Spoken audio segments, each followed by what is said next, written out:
जय जोहार, नमस्कार। दैनिक छत्तीसगढ़ चैनल देख रहे हैं आप और छत्तीसगढ़ प्रदेश की आज की तमाम सभी महत्वपूर्ण बड़ी खबरों की शुरुआत आज की पहली बड़ी खबर के साथ।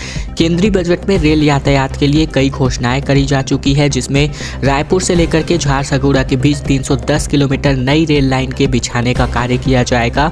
3 साल में इस प्रोजेक्ट को पूरा करने की खबर है।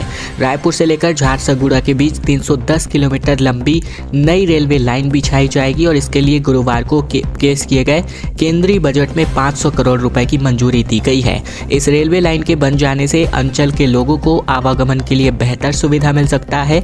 इसी तरह भाटापारा से हथबंद के बीच चौथी लाइन बिछाने का काम किया जाएगा।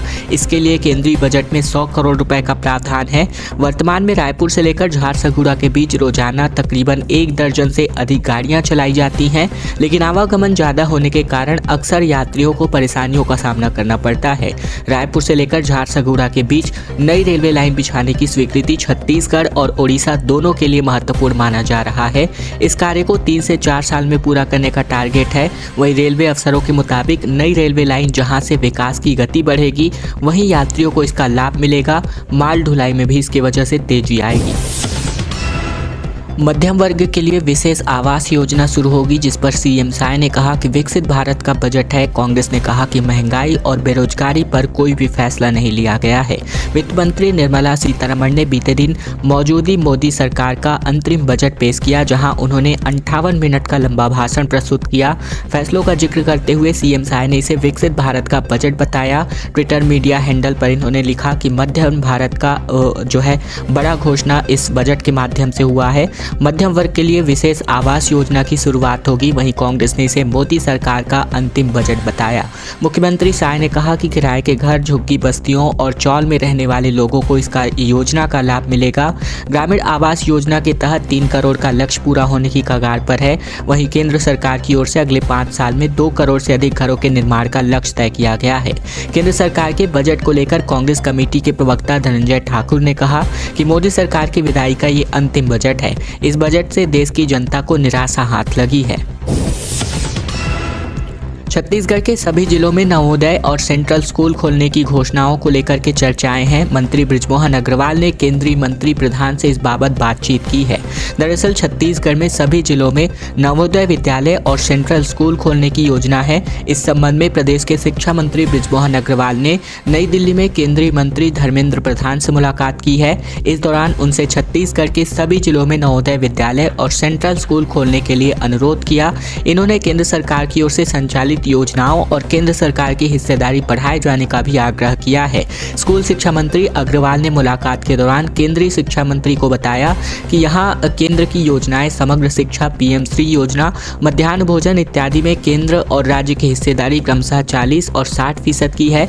कई वर्षों से बजट के विभिन्न उप मदों के लिए निर्धारित दर में वृद्धि नहीं किए जाने से राज्य सरकार को दिक्कतें आ रही हैं। इन्होंने बताया कि छत्तीसगढ़ के 33 जिलों में 16 जिलों में नवोदय विद्यालय है और केंद्रीय विद्यालय है। उन्होंने शेष जिलों में भी नवोदय और केंद्रीय विद्यालय स्वीकृत करने, स्कूली बच्चों को निःशुल्क शिक्षा प्रदान करने और गणवेश वाली लागत राशि बढ़ाने का अनुरोध किया है। बजट सत्र में गारंटी और घोटालों पर हंगामे के आसार बने हुए हैं। छत्तीसगढ़ विधानसभा में विधायकों ने अपने 2171 सवाल दागे हैं। आबकारी नीति को मंजूरी मिलने की भी खबर है। दरअसल छत्तीसगढ़ में 6वीं विधानसभा की तैयारियां शुरू हो चुकी हैं। सभी विधायकों के सवाल लगाने का सिलसिला भी जारी है। इसी सत्र में विधायकों ने अब तक 2171 सवाल लगा दिए हैं। 5 फरवरी से शुरू होने वाले छत्तीसगढ़ विधानसभा के बजट सत्र के लिए पक्ष और विपक्ष के बीच जमकर हंगामे के आसार है। बीजेपी की नई सरकार बने अभी लगभग 2 महीने हो चुके हैं। कांग्रेस पार्टी शुरू से ही भाजपा सरकार पर हमलावर है। ऐसे में इस सत्र में पक्ष और विपक्ष के बीच जोरदार तीखी बहस होने की उम्मीद है। वहीं अब तक बात करें तो 1033 ऐसे प्रश्न हैं जो तारांकित हैं और 1034 प्रश्न अतारांकित सवाल हैं। यानी कांग्रेस के विधायक जहां सरकार को मोदी की गारंटी पर घेरते नजर आएंगे, तो वहीं सत्ता पक्ष के विधायक कांग्रेस सरकार पर हुए घोटालों और भ्रष्टाचार पर सवाल करते हुए दिखाई देंगे। विधानसभा के दौरान राज्य सरकार द्वारा प्रस्तुत किए गए नई आबकारी नीति को मंजूरी मिलेगी। साथ ही मुख्य बजट का प्राक्कलन पेश किया जाएगा। विधानसभा सत्र में गोधन न्याय योजना पर भी कई सवाल पूछे जाएंगे। वहीं कृषि, ग्रामीण विकास, लोक निर्माण विभाग, जल संसाधन, खनिज विभाग, उद्योग, शिक्षा सहित अन्य विभागों में ढेरों के मात्रा में सवाल लगाए गए हैं। खबर रायपुर से, जहां फिशरीज इंस्पेक्टर के 70 पदों के लिए आवेदन की प्रक्रिया छत्तीसगढ़ व्यापमं ने शुरू कर दी है। 22 फरवरी को इस आवेदन की अंतिम तारीख रखी गई है। छत्तीसगढ़ में मछली पालन विभाग के मत्स्य निरीक्षक के 70 पदों के लिए व्यापमं ने गुरुवार से ऑनलाइन आवेदन की प्रक्रिया शुरू कर दी है। छत्तीसगढ़ व्यावसायिक परीक्षा मंडल की वेबसाइट पर अभ्यर्थी 1 फरवरी से लेकर 22 फरवरी तक अपना आवेदन प्रस्तुत कर सकते हैं। भरे हुए आवेदनों में त्रुटि सुधार की अंतिम तारीख 23 से 25 फरवरी निर्धारित है। परीक्षा में हिस्सा लेने वाले स्थानीय निवासियों में से किसी भी प्रकार का कोई शुल्क नहीं लिया जाएगा। मत्स्य निरीक्षक के 70 पदों में अनारक्षित पद के 29 माफ कीजिएगा, जबकि अनुसूचित जाति के 8, अनुसूचित जनजाति के 23, अन्य पिछड़ा वर्ग के 10 पद शामिल हैं। बीजापुर से खबर है, जहां ट्रक और पिकअप की टक्कर में 4 लोगों की सड़क हादसे में मृत्यु हो गई। हादसे में 10 घायल हैं, जबकि 5 लोगों के हालात गंभीर बने हुए हैं। सभी लोग पारंपरिक नाचा दल के सदस्य हैं। जगदलपुर बीजापुर नेशनल हाईवे क्रमांक 163 पर ट्रक और पिकअप के बीच एक जोरदार भिड़ंत हो गई। भीषण सड़क हादसे में 4 लोगों की मृत्यु हो गई, जबकि 10 लोग घायल हैं। घायलों को गंभीर हालात में अस्पताल में भर्ती कराया गया, जिनमें से 5 के हालात बेहद गंभीर बने हुए हैं। सभी का बीजापुर जिला अस्पताल में इलाज चल रहा है। वहीं हादसा बीजापुर जिले के नैमेट थाना क्षेत्र का बताया जा रहा है। जानकारी के मुताबिक हादसे का शिकार ग्रामीण बीजापुर जिले के फुलगट्टा का रहने वाला है। सभी पारंपरिक नाचा दल के सदस्य हैं, जो मूसालूर के एक सामाजिक कार्यक्रम में शिरकत करने गए थे। बुधवार देर रात पिकअप में सवार होकर सभी वापस घर की ओर लौट रहे थे और इसी दौरान ये भीषण हादसा हुआ। राशन कार्ड के नवीनीकरण की प्रक्रियाओं को सरल करने की मांग को लेकर रायपुर कलेक्टर से कांग्रेस का पार्षद दल मुलाकात करने पहुंचा, जहां नियमितीकरण की प्रक्रिया जल्द पूरी करने की बात कही गई। रायपुर नगर निगम कांग्रेस पार्षद दल बीते दिन रायपुर कलेक्टर से मुलाकात करने पहुंचे, जहां इस दौरान उन्होंने राशन कार्ड के नवीनीकरण की प्रक्रिया को सरल करने की मांग की। साथ ही उन्होंने कहा कि आवासीय और कमर्शियल नियमितीकरण के केसेस पेंडिंग है, इसे जल्द पूरा किया जाए। कांग्रेस पार्षद दल ने बताया कि चुनाव को हुए 2 महीने हो चुके हैं। सरकार राशन कार्ड में परिवर्तन करना चाहती है। नवीनीकरण के लिए जो लोग परेशान हैं, शिविर लगाकर राशन कार्ड का नवीनीकरण प्रक्रिया होनी चाहिए। लोग जोन ऑफिस और कलेक्टर ऑफिस के साथ साथ फूड ऑफिस के चक्कर लगा रहे हैं। साथ ही ऑनलाइन प्रक्रिया में भी कई टेक्निकल दिक्कतें आ रही हैं। इसे सुधारने और सरलीकरण करने के लिए भी इन्होंने ज्ञापन सौंपा है। मुलाकात के दौरान कांग्रेस पार्षदों ने बताया कि नियमितीकरण के मुद्दे को लेकर भी चर्चा की गई है। 5000 ऐसे आवेदन हैं जो स्वीकृति के लिए बचे हुए हैं, उनके काम नहीं हो पाए थे। इनमें से 3000 से अधिक आवासीय नियमितीकरण के प्रकरण है, जो लंबे समय से प्रस्ताव लंबित है। छत्तीसगढ़ पीएससी की प्रारंभिक परीक्षा का एडमिट कार्ड जारी हो चुका है। दरअसल आप बता दें कि यहां पर छत्तीसगढ़ लोक सेवा आयोग ने राज्य सेवा प्रारंभिक परीक्षा 2023 के लिए एडमिट कार्ड जारी किया है और जिन भी उम्मीदवारों ने अपना पंजीयन कराया था, वे आयोग की आधिकारिक वेबसाइट psc.cg.gov.in पर जाकर CGPSC प्रारंभिक परीक्षा का एडमिट कार्ड डाउनलोड कर सकते हैं। CGPSC जो प्रारंभिक परीक्षा है 11 फरवरी को आयोजित होगा। दरअसल बात करें तो CGPSC की परीक्षा 2 पालियों में आयोजित होगी। पहली पाली सुबह 10 से लेकर दोपहर 12 बजे तक, जबकि दूसरी पाली दोपहर 3 बजे से शाम 5 बजे तक आयोजित होने वाली है। और अब खबर जगदलपुर से, जहां 10 परिवार के 60 सदस्य अपने मूल धर्म में वापस लौटने नजर आए। जगदलपुर में 5 साल पहले इन्होंने ईसाई धर्म अपनाया हुआ था। आदिवासी रीति रिवाज से इनकी वापसी करी गई है। छत्तीसगढ़ के बस्तर जिले में ईसाई धर्म अपनाए 10 परिवार के 60 सदस्यों ने अपने मूल धर्म में वापस लौटने की घोषणा कर दी। 5 साल पहले ईसाई धर्म अपना चुके थे। अब आदिवासी रीति रिवाज के साथ गाँव के पुजारी, पटेल, मांझी, चालकी समेत विश्व हिंदू परिषद, बजरंग दल और बस्तर संस्कृति सुरक्षा मंच के सदस्यों की मौजूदगी में मूल धर्म में इनकी वापसी की गई है। दरअसल ये मामला बस्तर जिले के लोहंडीगुड़ा ब्लॉक के कस्तूरपाल गांव का है, जहां 3 अलग-अलग मोहल्ले में रहने वाले 10 परिवार ने 5 साल पहले अपने धर्म को छोड़कर अन्य धर्म में इन्होंने शिरकत कर ली थी। कोरबा में थाने में घुसकर पुलिसकर्मियों को पीटने के मामले सामने आए हैं, जहां कोरबा में महुआ शराब पर कार्यवाही से बौखलाए ग्रामीणों ने पुलिस ने तकरीबन 12 लोगों को धर दबोचा है। कोरबा में अवैध शराब बिक्री को लेकर जटगा चौकी पुलिस ने एक ग्रामीण पर कार्यवाही की थी। इसे लेकर काफी संख्या में ग्रामीणों ने चौकी का घेराव कर दिया। पुलिसकर्मियों से मारपीट और तोड़फोड़ की गई। मारपीट और झूमा झटकी का वीडियो चौकी में लगे CCTV कैमरे में कैद हो गया। पुलिस ने मामले की गंभीरता को देखते हुए तोड़फोड़ और मारपीट करने वाले आरोपियों के खिलाफ मामला दर्ज किया है।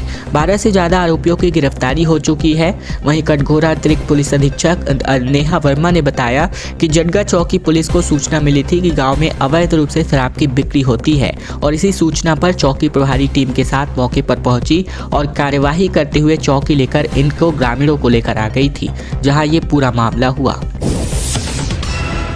उज्जैन और काशी की तर्ज पर राजिम कॉरिडोर विकसित किया जाएगा। केंद्र से 75 करोड़ की डिमांड है। प्रदेश में 63 ऐतिहासिक धरोहर है। रखरखाव और विकास के लिए केंद्र से 1965 लाख रुपए की डिमांड की गई है। राज्य में धार्मिक पर्यटन को बढ़ावा देने, ऐतिहासिक धरोहरों को संरक्षण करने, साथ ही राज्य में सरकार ने केंद्र सरकार से सहयोग मांगा है। राज्य की तरफ से उज्जैन और काशी की तर्ज पर प्रदेश में राजिम कॉरिडोर बनाने का प्रस्ताव केंद्र को भेजा गया है। इस संबंध में बुधवार को पर्यटन एवं संस्कृति मंत्री बृजमोहन अग्रवाल ने केंद्रीय मंत्री किशन जी रेड्डी से मुलाकात की है। बृजमोहन अग्रवाल ने बताया कि छत्तीसगढ़ में वर्तमान में कुल 63 राज्य संरक्षित स्मारक हैं। संरक्षित स्मारकों, अवशेषों, पुरास्थलों और संग्रहालयों के अनुरक्षण और विकास कार्य के सहित पुरातात्विक गतिविधियों के संचालन के लिए 1965 लाख की राशि का प्रस्ताव तैयार किया गया है। छत्तीसगढ़ में 3 करोड़ 80 लाख रुपए के नकली नोट बरामद किए गए हैं। साड़ियों के बीच छिपाकर इनको रायपुर ले जाया जा रहा था। एसपी ने कहा कि इनमें इंटरनेशनल नेटवर्क का हाथ है। छत्तीसगढ़ के महासमुंद में पुलिस ने गुरुवार को 3 करोड़ 80 लाख रुपए के नकली नोट बरामद किए हैं। इन नोटों को एक पिकअप में साड़ियों के अंदर छिपाकर ले जाया जा रहा था। पुलिस इसे इंटरनेशनल नेटवर्क से जोड़कर देख रही है।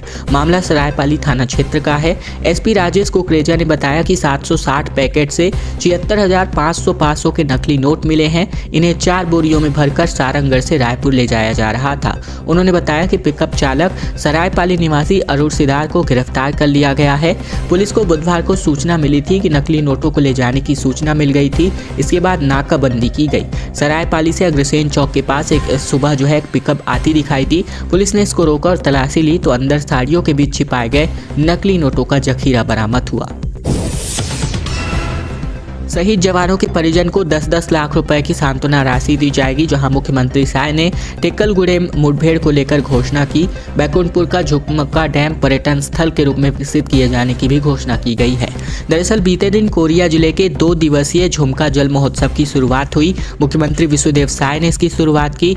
इस दौरान सीएम ने झुमका जलाशय के साथ घुनघुट्टा जलाशय को पर्यटन क्षेत्र घोषित किया। वहीं टेकलगुड़ेम मुठभेड़ में शहीद जवानों के परिजन को 10-10 लाख रुपए देने का भी ऐलान किया। जलाशय में 5 शिकारा बोट की शुरुआत कर मुख्यमंत्री ने बैकुंठपुर विधायक भैयालाल राजवाड़े के साथ बोटिंग का आनंद भी लिया। यहाँ का नजारा कश्मीर की डल झील की तरह दिख रहा था। वहीं कलेक्टर ने कहा कि झुमका बोट क्लब को पर्यटन स्थल के तौर पर पहचान दिलाने की कोशिश की जा रही है। एनटीपीसी के मजदूरों को नया गेट पास नहीं दिया गया, जिसकी वजह से 250 कर्मचारियों को काम से निकालने का आरोप लगाया गया। मजदूरों ने प्रबंधन के खिलाफ मोर्चा खोल दिया। कोरबा में एनटीपीसी मजदूरों को गेट के पास नहीं दिए जाने का मामला सामने आया है। बताया जा रहा है कि कंपनी ने अचानक लगभग 250 कर्मचारियों को काम से बेदखल कर दिया है। इसे लेकर एनटीपीसी प्रबंधन के खिलाफ जैन मार्ग पर श्रमिक नेता इकट्ठा हो गए और प्रबंधन के खिलाफ जमकर नारेबाजी की गई। मजदूर रितेश कुमार ने बताया कि लगभग 250 कर्मचारियों को बाहर निकाल दिया गया है। बताया जा रहा है कि एनटीपीसी पावर प्लांट में 31 तारीख को नई कंपनी को काम दे दिया गया है, जहां ठेका चेंज होने के बाद दूसरी कंपनी आ चुकी है और नई कंपनी अपने हिसाब से लोगों को रख रही है। प्रधानमंत्री आवास शहरी के काम आधे अधूरे हैं। 65,000 मकान 2 माह में पूरे करने की खबर है। छत्तीसगढ़ में प्रधानमंत्री आवास योजना शहरी के अंतर्गत 2 साल पहले स्वीकृत किए गए 2,24,310 मकानों में से 65,280 मकान अब तक आधे अधूरे ही बन पाए हैं। उप मुख्यमंत्री एवं नगरीय प्रशासन विकास विभाग के भरसाधक मंत्री अरुण साव ने इस स्थिति को गंभीरता से लिया है। उन्होंने इस मकान को 31 मार्च तक पूरा करने का निर्देश दिया है। इसी योजना के तहत मंजूर मकानों को 20,259 आवास बनाना ही शुरू नहीं हो पाया है। इन्हीं 2 चरणों में मार्च तक इनको बनाने का काम किया गया है। उप मुख्यमंत्री के निर्देश के बाद नगरीय प्रशासन एवं विकास विभाग के प्रदेश के सभी नगर निगम आयुक्त, सभी मुख्य नगर पालिका अधिकारी, नगर पालिका परिषद और नगर पंचायतों को आदेशित कर दिया गया है।